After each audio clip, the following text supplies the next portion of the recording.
বন্ধুগণ, এই দুনিয়ার ভিতরে আল্লাহ তাবারক ওয়া তাআলা আমাদেরকে অনেকগুলো মর্যাদা দিয়েছেন। আমরা মানুষ হিসাবে আমরা সেই মর্যাদাগুলো কথা ভুলে গেছি। আমি একটা একটা করে আপনাকে মনে করাই দেই, আপনি দেখবেন সবগুলো আবার আপনার নতুন করে মনে পড়বে। আল্লাহ তাবারক ওয়া তাআলা আমরা এখানে যারা আছি, রাস্তায় যারা দাঁড়িয়ে আছে, দোকানপাটে যারা আছেন, যারা এখানে আমরা যারা আছি, ইচ্ছে করলে তিনি যদি মনে করতেন আমি নাগাই শেরপীর সাহেব, মুশতাক ফয়েজি এবং আমরা যারা এখানকার আসাতাজায়ে কেরাম, যারা এখানকার সব মানুষ আছি, আমাকে সহ আপনাদের সবাইকে আল্লাহ যদি চিন্তা করতেন যে আমাদেরকে মানুষ না বানাইয়া তিনি পশু বানাবেন, গরু ছাগল জন্তু জানোয়ার, ওনার এই ক্ষমতা আছে নাকি নাই? ইন্নাল্লাহা আলা কুল্লি শাইইন কাদির। আল্লাহ হচ্ছেন এমন আল্লাহ সকল কিছুর উপরে যার ক্ষমতা। খুব খেয়াল করে শুনবেন। আমি এই জন্য বলছিলাম সবাই একটু এদিকে চলে আসেন, কথা তো শুনেন না। প্রত্যেকদিন এখানে মাহফিল না, এই ছেলেরা এই ওয়ালের উপরে বসছো কেন? এখানে মাহফিল পিছন দিয়ে বসে রয়েছে, কত বড় বেয়াদব চিন্তা করো। আপনারা কেউ দেখেন না এটা?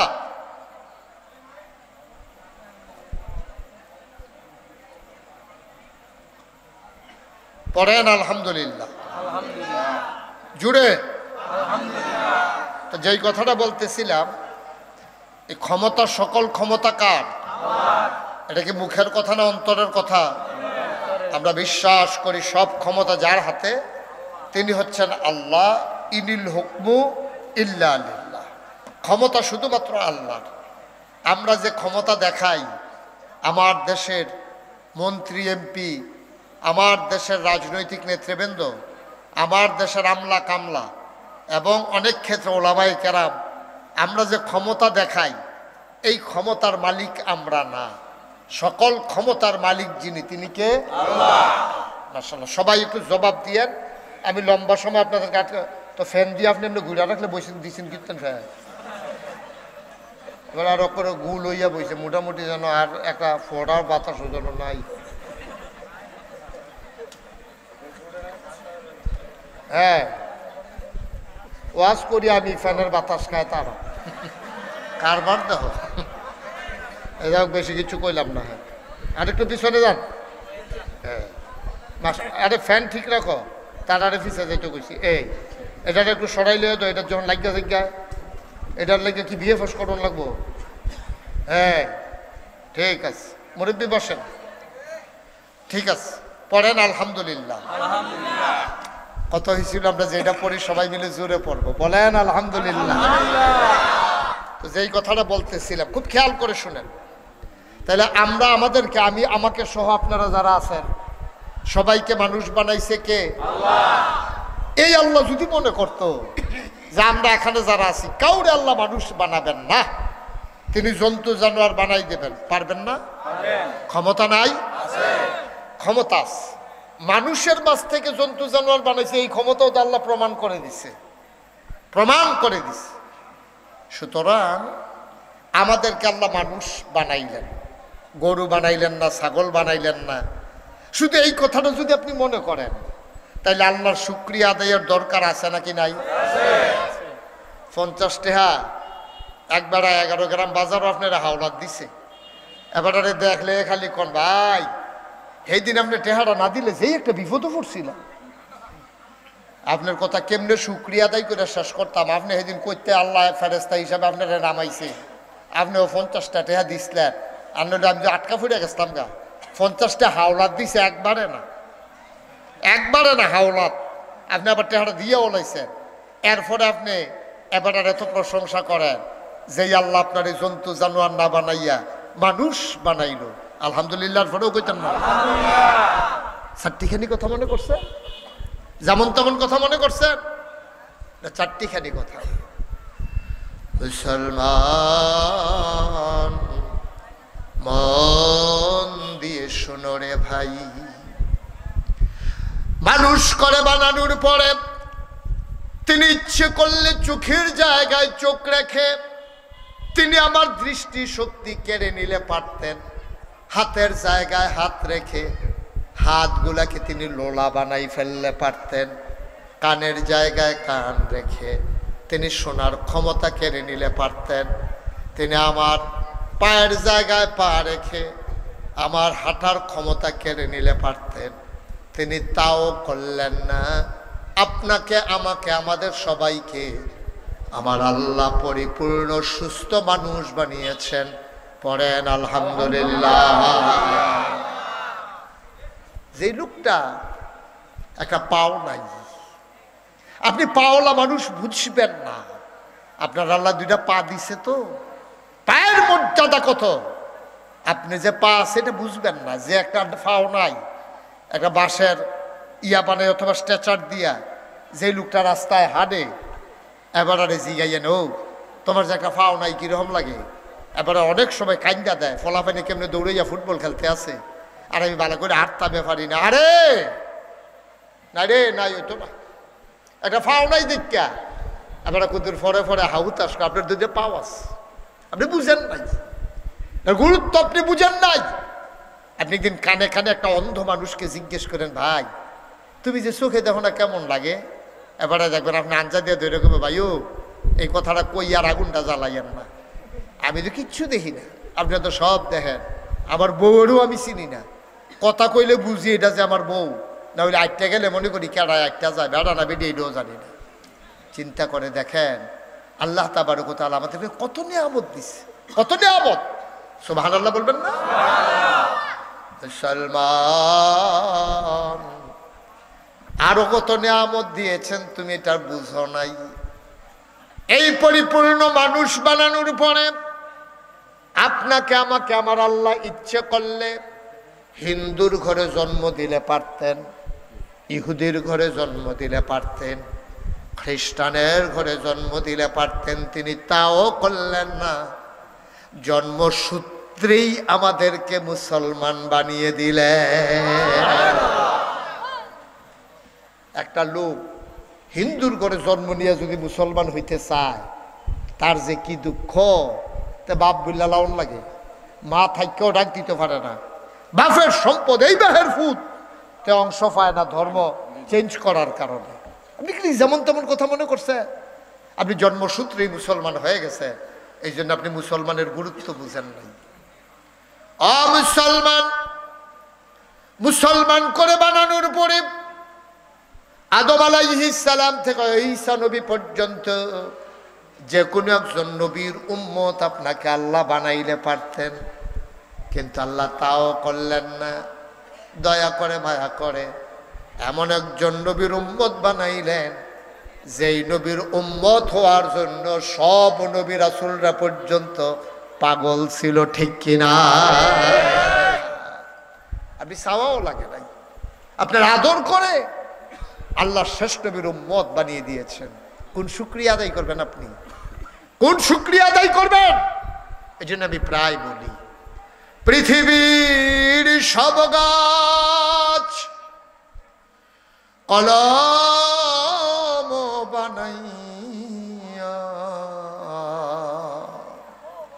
সাগরের সব জল কালি বানাইয়া, পৃথিবীর সব গাছ কলম বানাইয়া,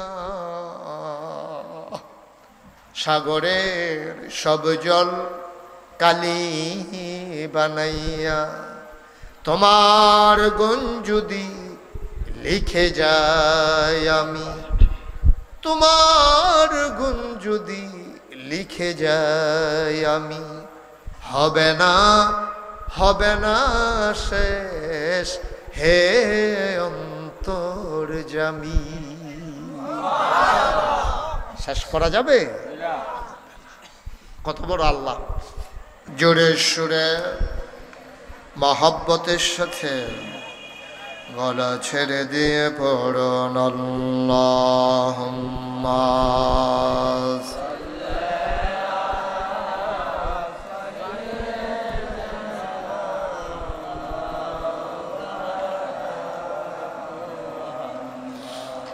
وعلى آل سيدنا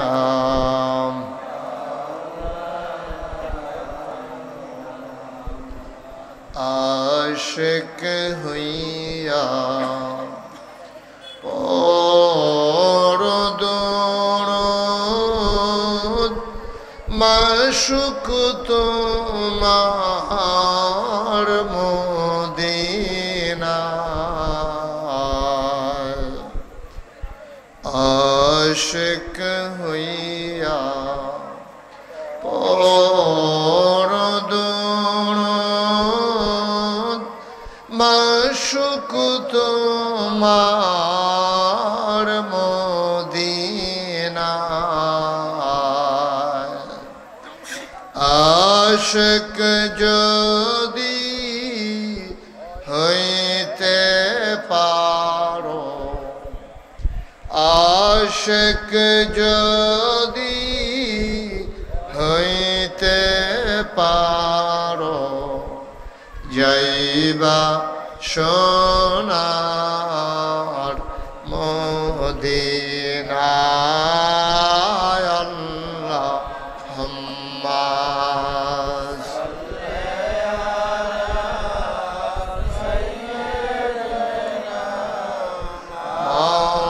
মাওলানা মুহাম্মদ ওয়া আলা আলি সাইয়্যিদিনা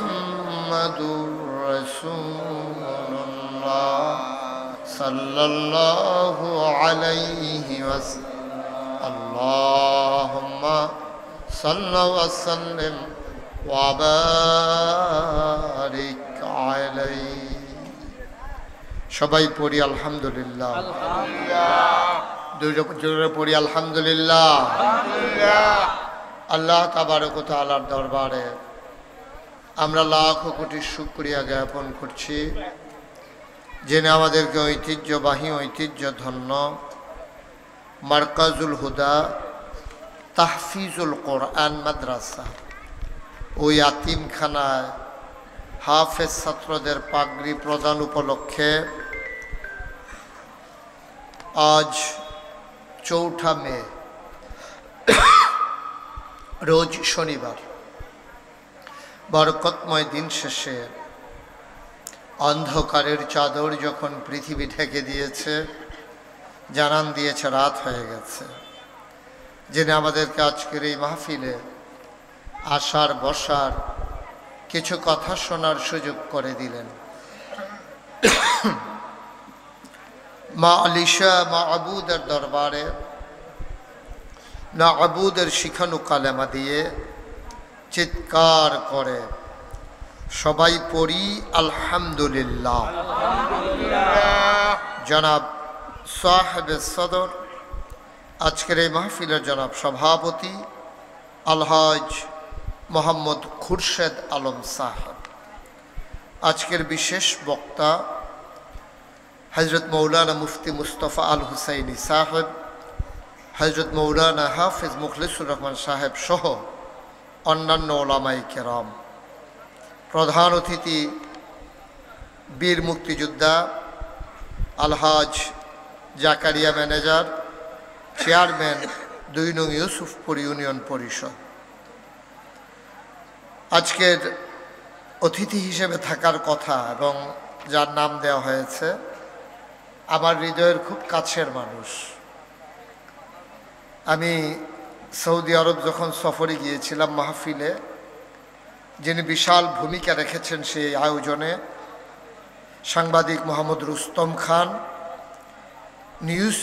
নিউজ 24-এর রিয়াদ সৌদি আরবের প্রতিনিধি এবং সভাপতি প্রবাসী দেবিদ্বার ফাউন্ডেশন সৌদি আরব, বিশেষ অতিথিবৃন্দ, আমন্ত্রিত মেহমানবৃন্দ, যিনি দাওয়াত দিয়ে আমাদেরকে নিয়ে এসেছেন, মাদ্রাসার সম্মানিত প্রতিষ্ঠাতা ও পরিচালক হাফিজ মৌলানা আল আমিন মোল্লা, উপস্থিত অন্যান্য ওলামাই কেরাম, মুরব্বিয়ানে আজাম, কলিজার টুকরা যুবকেরা, পর্দার আড়ালের আমার মা ও বোনেরা, সবার প্রতি আমার আবারও আন্তরিক সশ্রদ্ধ সালাম। আসসালামু আলাইকুম ওয়া রাহমাতুল্লাহি ওয়া বারাকাতুহু। আমার এই এলাকার যারা বাসিন্দা, আমার কলিজার টুকরা যুবকেরা, তোমরা দয়া করে একটু ভিতরে চলে আসো। রাস্তায় একজন লোকও থাকার দরকার নাই, একটু চলে আসো দয়া করে। সবাই ভিতরে চলে আসেন, যারা দাঁড়িয়ে আছেন রাস্তার পাশে আসেন। একজন লোকও দাঁড়িয়ে থাকেন না, জি সবাই একটু চলে আসেন, ভিতরে অনেক জায়গা আছে এখনো। আমি লম্বা সময়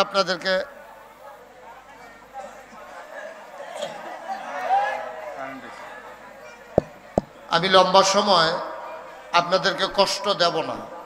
সবাই একটু আইসা বসেন। কম সময়ের ভিতরে আমরা কিছু কথা শুনব। শুরুতে আল্লাহর কাছে দয়া চাই, আপনাদের কাছে দোয়া চাই। আল্লাহ যেন আমার মুখ দিয়ে সেই কথাগুলো বের করে দেন যেগুলো আমার জন্য দরকার এবং আপনাদের জন্য দরকার। সবাই পড়েন আমিন। জুড়ে পড়েন, আরো জুড়ে।